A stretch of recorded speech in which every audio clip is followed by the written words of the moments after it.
Ketika tiada itu harta dan tahta itu sama kita atau kurang cukup, kurang memuaskan, tidak menjadi kita sebagai orang yang malas beribadah kepada Allah. Tetap kita beribadah kepada Allah. Namun bila datang kebahagiaan itu pada dirimu, harta kita ada, tahta kita punya, jangan kita sombong. Apa maksudnya di sini? Bahwa juhud itu salahlah dipahami oleh orang-orang bahwa tasawuf itu identik dengan juhud, bahwa juhud itu menyuruh kita untuk tidak peduli dengan dunia. Salah. Namun juhud itu adalah untuk mampunya kita mengendalikan diri, dikala bahagia kita tahu bersyukur tidak sombong, dan dikala derita taulah bersabar tidak putus asa. Inilah yang dimaksud dari hakikat juhud. Halo sahabat semuanya, salam giat. Berjumpa di channel Al.Andawi Andi. Jangan lupa klik tombol subscribe dan nyalakan loncengnya ya. Terima kasih. Astagfirullah, astagfirullah. La ilaha illallah. Allahumma shalli ala sayyidina. Ilahi anta maqsudi wa ridaka matlubi. A'udzu billahi as-sami'il 'alim minasy syaithanir rajim. Bismillahirrahmanirrahim. Assalamualaikum warahmatullahi wabarakatuh.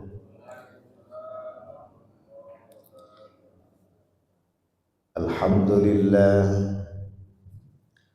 wa syukrulillah wassalatu wassalamu ala rasulillah sayyidina Muhammad wa mawala. Asyhadu an la ilaha illallah wahdahu la syarika lah wa asyhadu anna Muhammadan abduhu wa rasuluh la nabiyya ba'da. Rabbi shrah li sadri wa yassir li amri wahlul 'uqdatam min lisani yafqahu qawli amma ba'd. Wa qala Allah ta'ala fi kitabil karim fi suratil al-hadid fi ayati salisa wa isrin. A'udzu billahi minasy syaithanir rajim. Bismillahirrahmanirrahim. Likai la ta'su 'ala ma fatakum wa la tafrahu bima atakum wallahu la yuhibbu kulla mukhtalin fakhur. Shadaqallahul 'azim. Wa qala Rasulullah sallallahu alaihi wasallam, i'mal lidunyaka ka'annaka ta'ishu 'abadan wa'mal li akhiratika ka'annaka tamutu ghadan. Shadaqallahul 'azim wa sadaqa rasulun nabiyil karim wa nahnu 'ala dzalika minasyahidin wasyakirin walhamdulillahi rabbil alamin. Illa fi afatina bi kulli madara wa saqa tahiruka. Inna syarrad dawabi 'inda Allah sumul bukmul ladzi la ya'qilun. Bapak-bapak, ibu-ibu, saudara-saudari sekalian yang dirahmati Allah Subhanahu wa ta'ala, puja dan puji syukur kita limpahkan kehadiran Allah Subhanahu wa ta'ala pada kesempatan kali ini. Kembali Allah berjumpakan kita, atau kembali Allah menjumpakan kita bersama di dalam kupasan pembahasan kajian tasawuf yang insya Allah perlahan-lahan kita pahamkan, untuk memasuki kepada kaidah yang tidak membingungkan kita dan tidak menjadi beban yang selama ini orang anggap bahwa bertasawuf itu adalah sangat susah untuk dicermati. Maka oleh karena itu kita memberikan penjelasan dengan sederhana bahwa hakikat dari bertasawuf itu adalah menuju cinta Allah dan ridhonya melalui berakhlakul karimah. Inilah yang pertanyaan Pak Haji Muis kemarin tanyakan bulan yang lalu. Kalau tak salah kurang lebih seperti inilah isi muatannya. Ngapa tak sadar juga kita bahwa kita hidup ini sementara sehingga kita masih tergoda atau dikendalikan oleh dunia. Gitu ya Pak Haji Muis ya. Kurang lebih gitulah. Sholat kita, puasa kita, apalagi sekarang lagi heboh lagi menuju kepada pelepasan orang berangkat hajinya. Ini sebelah kita baru pulang dari tanah suci Mekah, Masya Allah. Doakan kami Pak. Amin ya Rabbal Alamin. Ya Allah. Namun penguasaan diri di dalam menghadapi dunia ini tidak dapat dihidupkan dalam hati, perasaan, dan akal pikiran sehingga kita dikendalikan oleh dunia berupa harta dan tahta. Sebentar lagi kita memasuki pilkada. Hamba berharap kita ini bisa memahaminya. Tidak ada kita arahkan kemana-mana. Yang penting kita berharap kajian tasawuf ini adalah memulangkan kepada diri. Kita masih nanti dalam kajian Imam Hasan Al-Basri. Nanti kita akan masuk kepada kupasan tentang pemaparan juhud yang terdiri dari khauf dan roja. Berjuang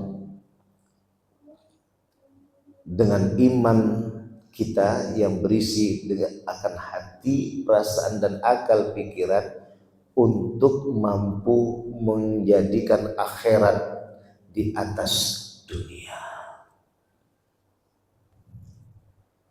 Inilah yang kita bersyukur kepada Allah. Pagi ini kita berkumpul bersama melancar kaji karena diulang. Saya teringat kata Imam Hasan Al-Basri bahwasanya beliau menyatakan, wahai manusia, sesungguhnya aku tengah menasihati kalian, dan bukan berarti aku orang yang terbaik di antara kalian. Bukan pula orang yang paling saleh di lingkungan kalian. Andai kata seorang muslim tidak memberi nasihat kepada saudaranya kecuali setelah dirinya sendiri sempurna, niscaya tidak akan ada pemberi nasihat di muka bumi ini. Paham ibu bapak maksudnya? Macam betul kali pula Ustaz Saprian itu nasihat di tasawuf. Kalau nunggu Ustaz Saprian sempurna, tak ada yang menjelaskan tasawuf. Macam sudah hebat kali lah Ustaz-Ustaz itu nyampein ceramah, macam udah sempurna kali dia. Kalau nunggu sempurna semuanya, tak ada yang menyampaikan dakwah. Bukankah dikatakan Allah bahwa Rabbana la tu'akhidna in nasina aw akhtana. Wahai Tuhan kami, sungguh jangan vonis kami bila kami berbuat salah dan lupa. Artinya al-insan makanul khata' wa nisyan. Manusia itu tidak luput dari kesalahan dan kelupaan. Selagi kita di dunia, tak lepas kita dari salah dan lupa. Kalau ditunggu-tunggu nak sempurna, siapa lagi nak nyampaikan di muka bumi ini adanya. Maka dipilih para nabi dan rasulnya adalah yang terbimbing dengan kewahyuan Allah Subhanahu wa ta'ala. Hampir semua nabi dan rasul menolak perintah itu, Pak.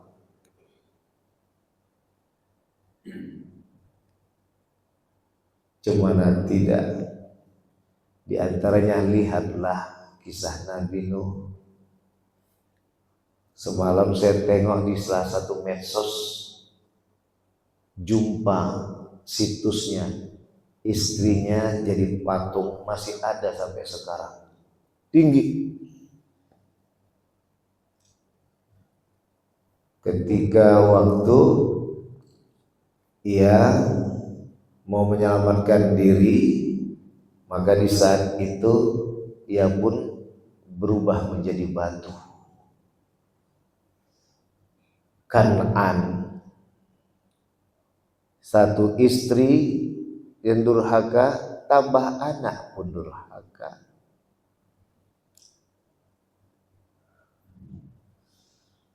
Tengok lagi kisah Nabi Lut. Bini sendiri menjual suaminya agar dinikmati para lelaki yang gila dengan suka sama sesama jenisnya.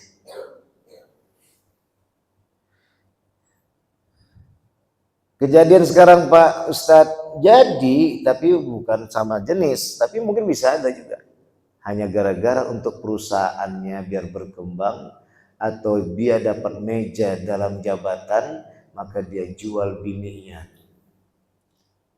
Rela dia pas dapat pula pimpinan yang gila perempuan atau pimpinan yang perempuan yang gila lelaki. Ada kejadian dijualnya suaminya, rela dia suaminya tidur sama pimpinan atasan. Insyaallah. Pas pula pimpinan tadi perempuan. Jadi semua itu iktibar. Banyak kisah, tapi bukan ini fokus kita. Maka Bapak dan Ibu sekalian dimuliakan oleh Allah, tadilah hamba awali untuk mengurangi munculnya celah setan menyampiri, sehingga muncullah kata-kata tadi. Itu yang disampaikan oleh Imam Hasan Al-Basri. Ini saya melanjutkan dari Mas Dr. Fahrudin Faiz dalam ngaji filsafatnya. Bapak dan Ibu saudari sekalian yang dirahmati oleh Allah, balik kita kepada kajian juhud. Tapi sebelumnya kita akan lihat bagaimana kupasan yang disampaikan oleh Allah Subhanahu wa taala tadi. Di mana tertera di sana bahwa desanya Allah berfirman, likaila ta'su, dijelaskan bahwa di dalam Al-Hadid ayat 23 ini Allah berfirman, kami beritahukan kepada kalian tentang ilmu kami dan ketetapan kami atas segala sesuatu sebelum kejadiannya.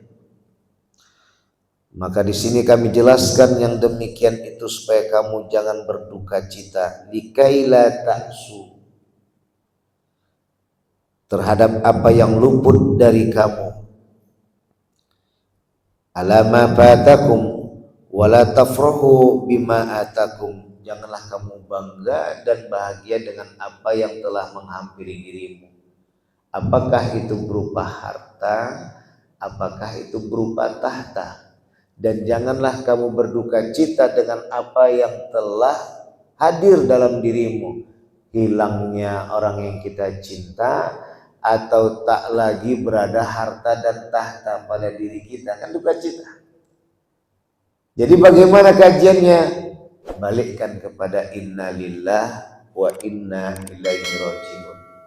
Inilah yang menjadi landasan pokok dari maksud juhud itu.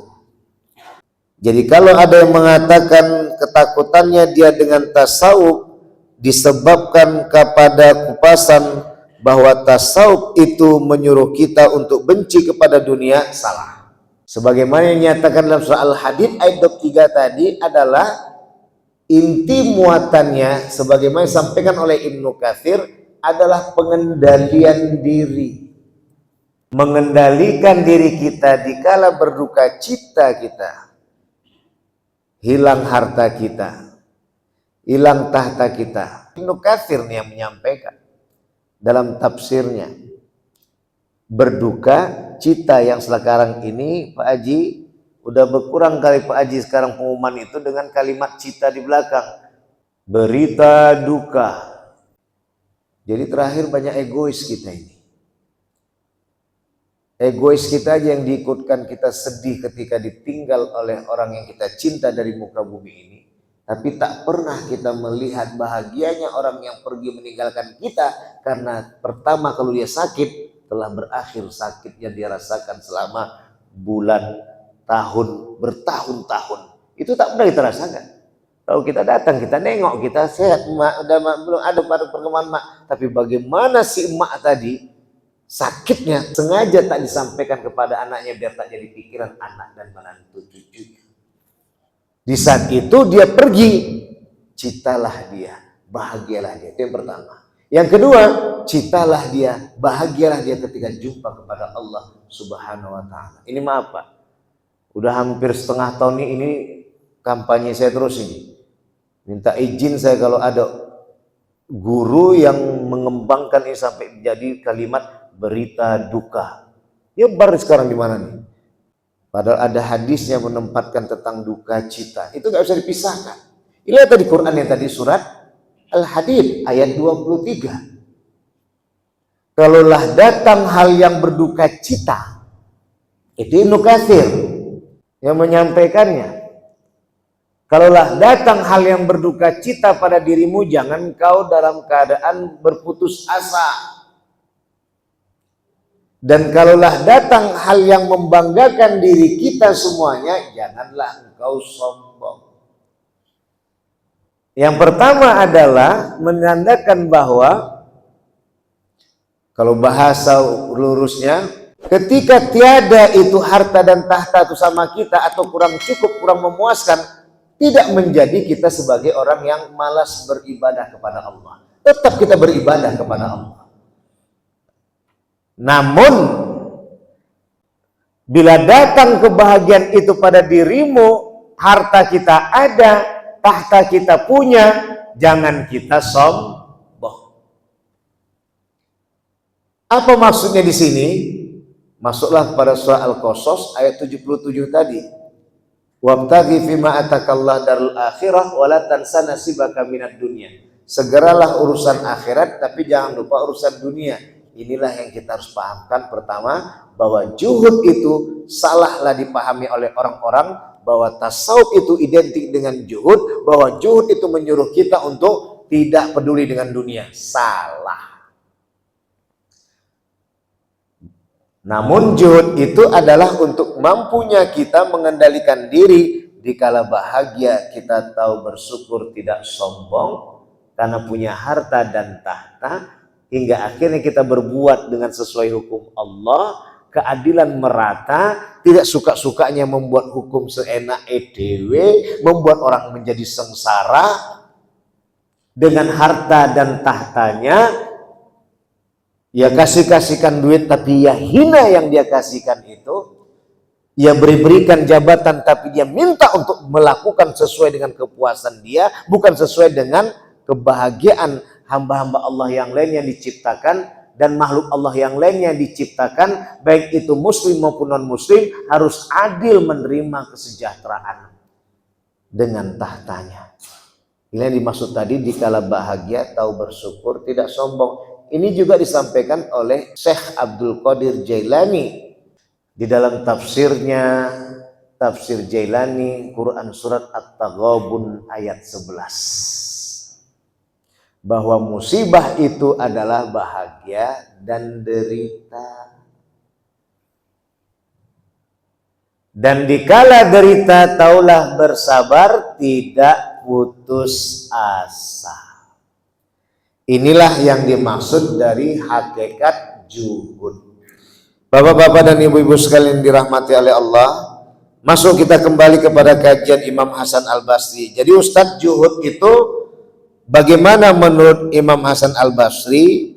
Juhud adalah memperlakukan dunia ini hanya sebagai jembatan. Itu yang kita bahas di pertemuan kedua kemarin.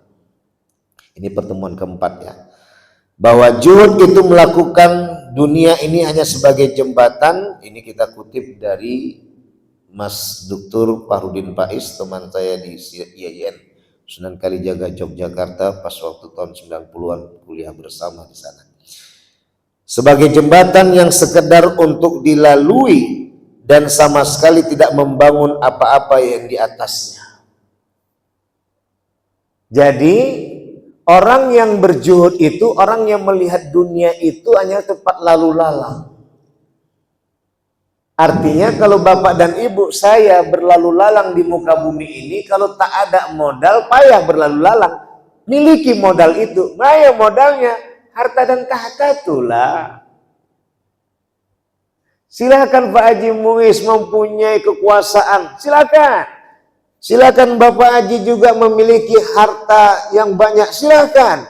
Tapi jangan jadikan harta dan kekuasaan itu nempel, nyangkut, membangun permanen di atas jembatan tuh. Tak bisa loh orang lewat. Itulah makanya nanti bagi yang orang berharta kaya raya dia bang, sombong dia. Orang yang mempunyai kekuasaan tak adil dia. Kenapa? Dia itu merasa milik dia itu sampai dibangunnya tadi. Jadi minta izin sebelumnya, saya tengok lembahana itu. Rupanya itu rumah sungai itu rupanya dibangun orang tuh KPKP itu. Itu terlepas saya tak tahu apa masalah yang lain nggak tahu. Tapi yang saya ambil pertama secara geografis, saya tengok sejarahnya, itu memang sungai itu besar dulu. Saya ingat kata almarhum babah saya, Pak Haji Muin kawan-kawan lah yang ngerti tentang bagaimana di sipil-sipil apa nih kan, di perairan dan daratan ini. Dek, kalau kau beli tanah, kau tengok dulu belakangnya ada sungai, tidak. Rezekinya kalau di tanah dekat sungai itu, memang suatu saat dia akan ngecil sungainya, tanah kau bertambah, bisa sampai satu rantai. Tapi kalau udah nanti datang masanya, diambilnya lagi masa tuh, bisa hilang tanah kau sama sekali. Gitulah orang tua dulu, makanya kita tengok tahun-tahun 80-an ke bawah, itu jarang rumah tuh dekat sungai. Paling tidak hampir 1 kilometer baru ada sungai gitu ya Pak. Itu orang-orang perairan itu. Orang PU itu yang ngerti itu. Kalau kita sekarang tidak. Nah itulah tadi makanya lembahannya itu hilang semuanya. Karena itu rumah sungai itu sebenarnya. Tambah lagi mungkin kita tak berkawan sama Allah. Alhamdulillah. Sehingga alam tadi seperti lagu Ebit Gyadi lah. Mungkin alam mulai bosan dengan tingkah, entah itulah dia, lupa saya ya. Itu lagu Ebit Gyadi. Asal kita mau pikir-pikir rekreasi, pasti lagu itu yang dibawa orang tua kita dulu, lagu Ebit Gyadi. Bapak dan ibu yang sekalian dimuliakan oleh Allah, itulah juhud. Mudah-mudahan sampai di sini udah paham ya, bahwa juhud itu adalah memperlakukan dunia itu sebagai jembatan. Jadi intinya adalah kecilkan dunia itu, besarkan akhirat. Qasas 77. Utamakan akhirat, tapi jangan lupa dunia. Jangan lupa dunia bukan berarti tidak boleh kita jadi orang kaya raya. Silakan abang jadi orang kaya terkenal di dunia ini. Tapi abang tetap mengatakan, ini bukan punyaku, ini punya Allah. Silakan kita menjadi raja di muka bumi ini. Ini bukan kekuasaanku, ini kekuasaan Allah. Ini dia Pak Haji, jawaban pertanyaan yang kemarin. Tapi selama ini yang terjadi sampai era sekarang ini, kita lupa.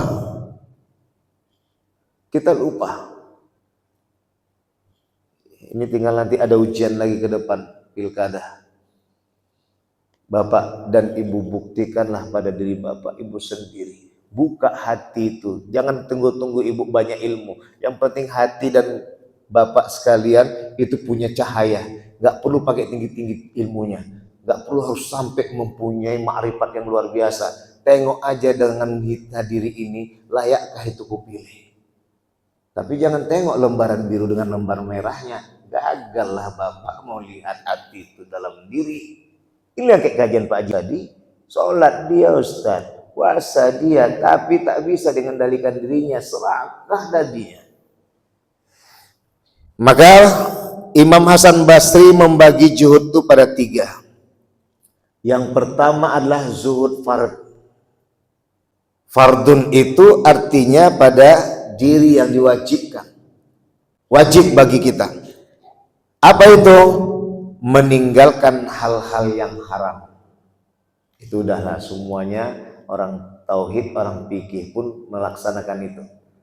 Berarti dia sudah masuk zuhud. Tapi sekarang pun maaf cakap di kalangan kita yang menyelami tentang fikih, kadang berat kali kita meninggalkan yang haram itu. Padahal udah diingatkan Haji Roma Irama, Bang Daito, mengapa yang asyik-asyik itu mah dilarang. Makanya orang-orang dulu masuk Abid Gyade, Haji Roma Irama, itu luar biasa itu semua pesan-pesannya. Tapi sekarang habis semua. Bapak Ibu tengoklah nanti. Yang tak pernah ke masjid, rajin ke masjid. Kenapa? Untuk dapat dukung orangnya. Untuk jadi wali kota, bupati. Tengok nanti.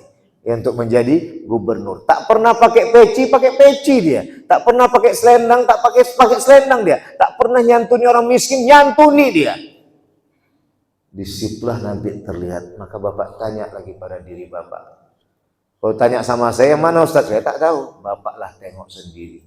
Yang penting tutup mata tadi dari lembaran biru dan lembaran merah. Uang 50.000 dan uang 100.000-nya. Ini kita tak usah bahas itu Pak, ada hadisnya. Pertanggungjawaban nanti. Kullukum ra'in wa kullukum mas'ulun an ra'iyati. Kamu adalah pemimpin dan kamu akan ditanya kepemimpinanmu nanti.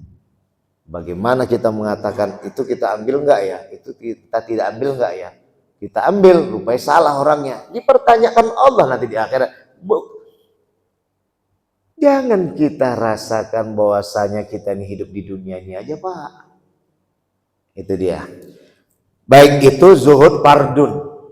Zuhud fardi ini meninggalkan hal-hal yang haram.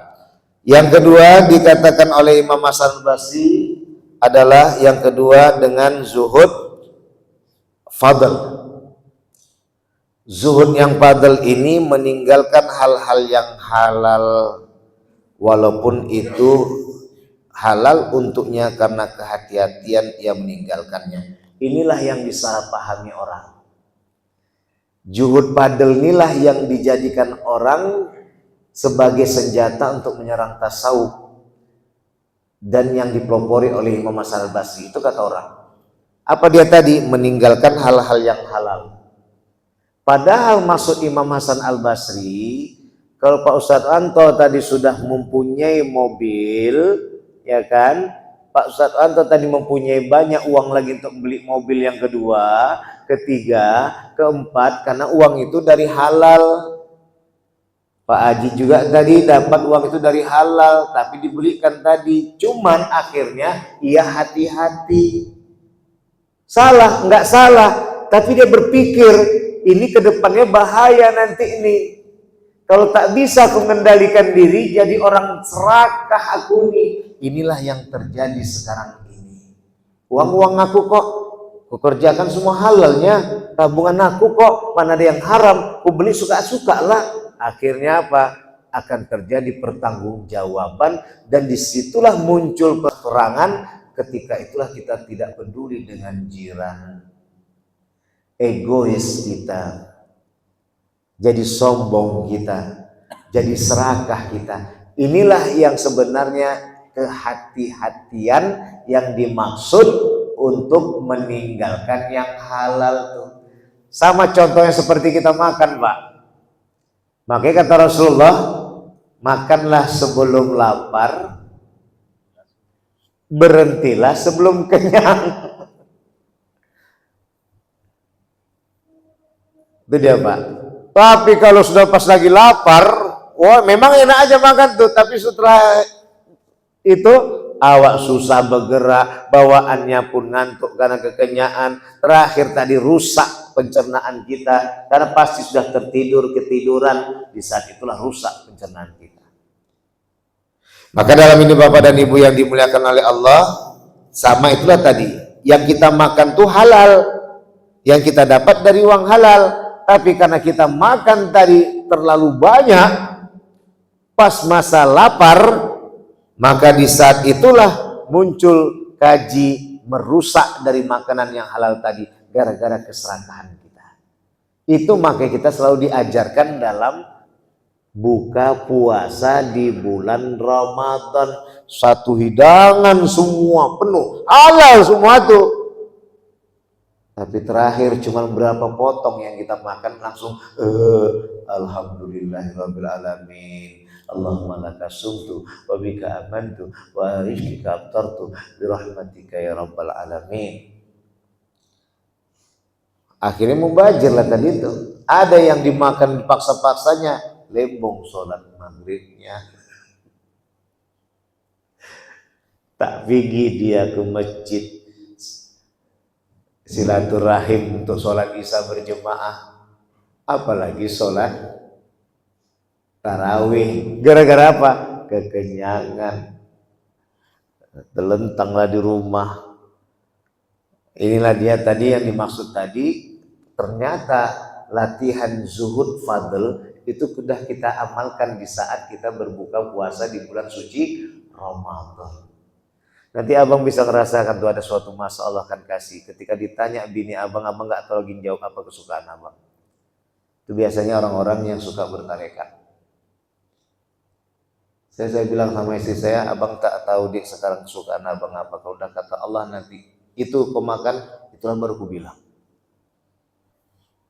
Cuman yang biasanya yang lengket itu kerupuk, kecap, itu aja yang kerupuk, kecap, dah itu aja. Yang lainnya abang tak tahu. Yang penting kau siapkan aja kerupuk, kau siapkan aja kecap, dah. Yang lainnya itu apa kata Allah? Kalau dulu entah apa kita suka kalio ayam lah, gulai sayur hijau, ikan tulah. Sekarang nggak tahu. Makanya nanti ada masa itu nanti kita akan rasakan.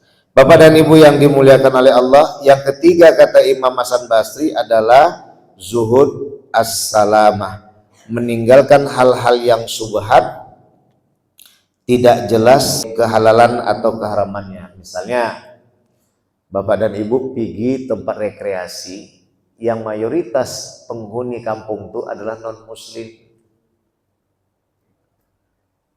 Jadi kalau udah begitu Bapak, Ibu, bawalah makanan sendiri.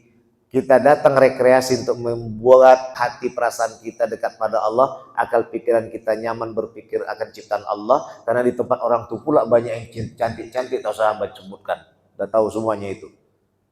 Nanti bisa bersebelahan di situ. Yang satu rumah makan B2, yang satu lagi rumah makan Padang. Rupanya saya tanya, satu pemiliknya dikontrakkan. Tengok ke belakang, kamar mandinya sama, baskomnya, tempat cuci piring satu sama. Tak usah saya sebutkan, dah tahu Bapak Ibu. Ini yang disebut zuhud as-salamah. Dan zaman sekarang Pak nggak ada lagi tuh Pak, nggak peduli. Yang penting ku tengok ada Al-Fatihah di stylingnya itu. Orang yang zuhud as-salamah, dan ini diamalkan oleh orang tua kita dulu yang sekolahnya mungkin sekolah rakyat. Atau paling tinggi SD atau SMP. Cuman Bung Hatta yang waktu itu sampai S1 sama Soekarno. Tapi dalaman zuhud as-salamah mereka itu luar biasa. Kenapa? Tak mau mereka bersubhat. Jadi di sini yang harus kita kembalikan, ini kita bangun lagi. Jadi dalam kajian tasawuf ini tidak ada yang aneh-aneh, enggak ada. Ini yang disampaikan, tapi permasalahannya adalah apa? Kita tidak mengistiqomahkan dalam apa yang sudah kita dengar. Inilah tiga tadi, zuhud yang dibaginya pertama zuhud fardin, Semua melaksanakannya, baik orang tauhid, orang fikih maupun orang tasawuf, meninggalkan hal yang haram. Yang kedua adalah zuhud, fadl. Zuhud fadl itu zuhud yang diutamakan adalah apa? Kita puas dengan apa yang kita punya. Jangan nanti semua ada jus, ada apa, jus mangga, jus melon, jus apa, semua ditekan. Perutnya pun udah pening lagi, yang mana mau giling, mana ke sana. Itulah tadi, semua halal dimakan, tapi bisa merusak. Jadi itulah berpikir panjang orang yang berzuhud itu. Yang ketiga adalah zuhud as-salamah. Zuhud as-salamah tadi apa? Yang menyelamatkan dia dari hal yang subhan. Inilah yang sekarang lagi tak dipedulikan oleh anak-anak muda-mudi kita gitu Ustaz ya. Nggak pedulikan lagi. Awak pun udah ketahuan itu. Kalau orang tua dulu tuh top jatuh gelasnya, udah tau lah itu. Pas udah boleh dibeli itu. Oh berarti Allah mengingatkan nih. Ini yang mau kita beli ini dagingnya nih entah daging tikus, entah daging babi atau daging apa dan sebagainya. Tapi mengatakan itu daging ayam. Hati yang menegur itulah jangan sampai hilang dalam diri Bapak. Karena diri Bapak dan Ibu sekalian itulah yang dibangun oleh malaikat raqib dan malaikat atid.